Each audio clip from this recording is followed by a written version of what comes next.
All right, let's talk about this EA deal. EA Sports. It's in the game. Or UAE now. That's a fact. UAE for the vibes.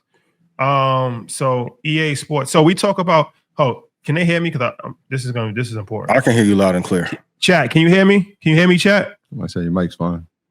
Yes. Now they wilding. Dave Chappelle. Shout out to Dave Chappelle. Super intelligent as well. Yes, we can hear. Yes. You good? Go ahead. All right. So we talk about private companies going public a lot, right? From an educational standpoint, OpenAI, right? Eventually, one day they're going to go public, meaning they're going to go to the stock market, and then you can actually invest in OpenAI. Starts as a private company, then goes public, right? We talk about that a lot. That's what an IPO is.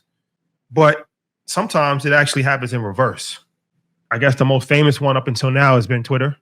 Where, if you remember, Twitter was actually a publicly traded company that got taken private on the sale. So now EA Sports will go private in the largest deal so far. Yeah. $55 billion deal, paying shareholders $210 per share. Electronic Arts, better known as EA, has announced a $55 billion all cash, straight cash acquisition deal with the Public Investment Fund, not of Abu Dhabi, Saudi Arabia, EIF, Saudi Arabia, Silver Lake, and Infinity Partners. Under the agreement, EA shareholders will receive $210 per share. PIF, which currently holds 9.9% stake in the company, will become the majority investor in a newly structured private entity. The deal marks the largest all-cash sponsored-led take-private transaction to date that includes $20 billion loan from J.P. Morgan Chase. So, good to have good friends. Okay. This is interesting. What do you think the end goal here, given Live Golf, the comedy show is starting to get some pushback? This deal, I've been telling people about Saudi Aramco forever, but what do you think the end goal here is for Saudi as an investment fund and as a country? What's the comedy show? It's Dave Chappelle, Bill Burr, Kevin Hart. It's like investors for community. Like, I think the number is 26 million on talent. Oh, to have it out there in Saudi Arabia. And there's starting to be some pushback on it. Pushback in Saudi Arabia? No, from Americans to the comedians to do that show in Saudi Arabia. What's the pushback? Because of atrocities and things that are happening in Saudi in terms of human rights.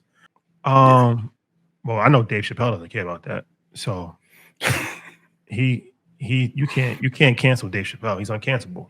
So they talking about I guess Kevin Hart, maybe they putting some pressure on him. There's some coming. Yeah, collectively. Pete Davidson, they said also. Oh, Pete, yep. Oh, you put pressure on them. Pete Davidson, people like that. Dave Chappelle, he don't care about that. Yeah, he gonna get that coin.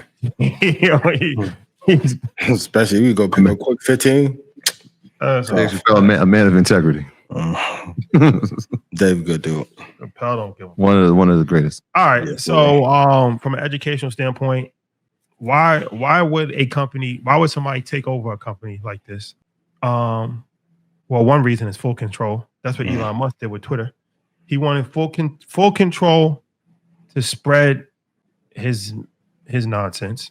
And that's what he's able to do, as opposed to having a answer to a million different people. You still got to have a board. You still have a board. But I guess that's one reason is why. Why would they do this? The next reason is what would make EA Sports that valuable to be the largest deal ever? Like, is FIFA 2026 gonna influence the minds of young people?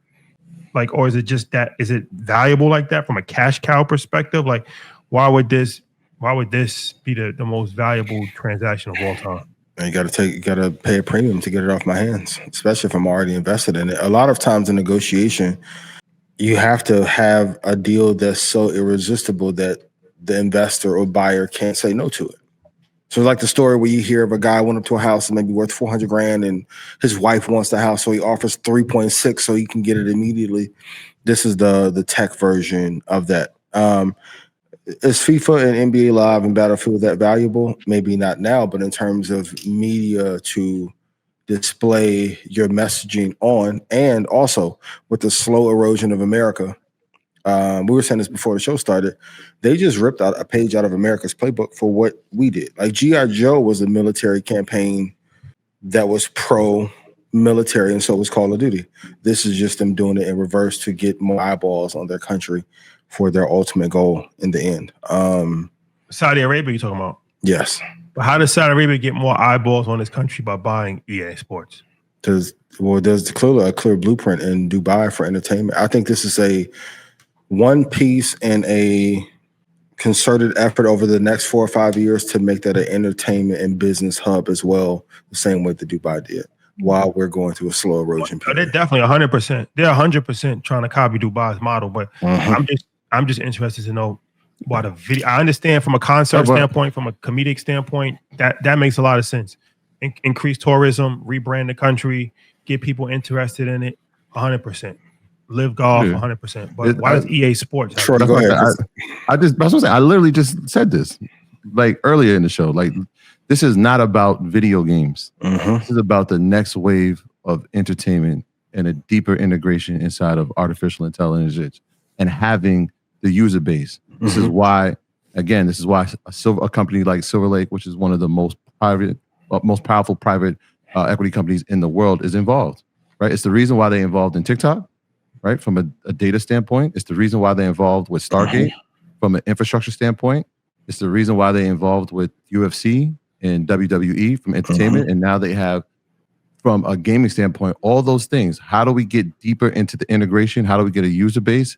This is how you do it, right? They're the leaders, right? You can say Take-Two, you can say Activision, which was bought by Microsoft. Yeah, and people are acquiring these things. Right? What has Microsoft done with Activision Blizzard? Oh, wait. Nothing of prominence. Acquired. EA, acquired.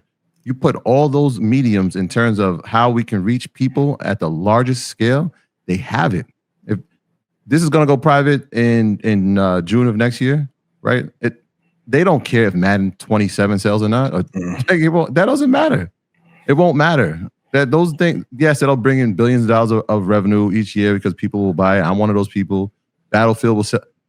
They want the user base and they want to make sure that they have it at a prime point, right? TikTok becomes something that America now has under its wheelbase. We have that. Let's figure out how we can now integrate the next phase of entertainment. How do we do it, right?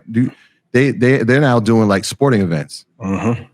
Right, that are just going to be virtual. Like you can see, you can be there and virtually be there. The next thing is you'll be in the game, right? And like they said, EA Sports is in the game. The next thing is that you'll be in the game. And as media, TV shows, and movies decay in viewership, one of the greatest brainwashing tools you can use are video games, where most video games are better than said movies. Like I like The Last of Us show on HBO. The Last of Us 1 and 2 are 3 times better than a TV show, even though they adopted the script. The actual game you're saying? Yeah, the actual game, phenomenal. Yes. One of the best written games I've seen in my lifetime.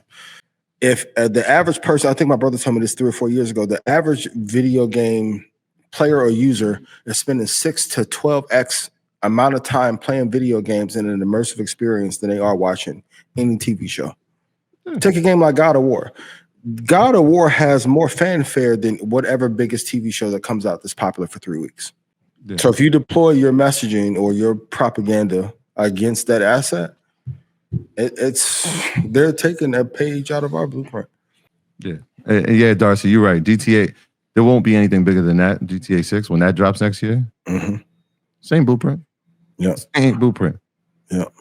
So allegedly. All alleged. And again, remember who's the ownership of all those things, right? So when we see who's in the Oval Office in January and Stargate gets announced, okay. When we see the ownership of this $55 billion deal with EA, are there ties still to this administration? 1,000%. 1,000%. They're not even hiding it. They're giving you the blueprint. Your son-in-law. Live and direct. Yep. And also, it sucks if you're not in the inner circle or part of that party, but this is what generational wealth does look like. Keeping all the deals in-house. And again, they did the deal, but there were financial institutions involved as well. Mm-hmm. We'll leave those. I mean, you said the names, but Yeah. Another one that wants to run for president, it ain't gonna happen. yeah, I'm just saying, like these are all working together. Mm-hmm. Take-Two Interactive, yes.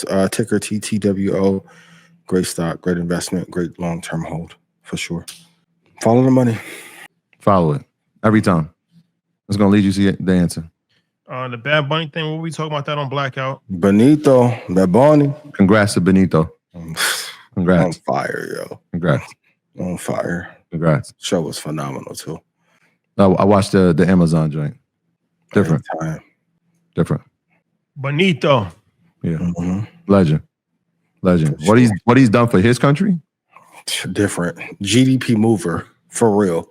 In real life. GDP mover. In real life. It's sold out, packed to the. There was no black coverings on no seats when I went. Packed to the fucking rafters, yo. Different. That's honorable. What he did for his country is honorable. Mm-hmm.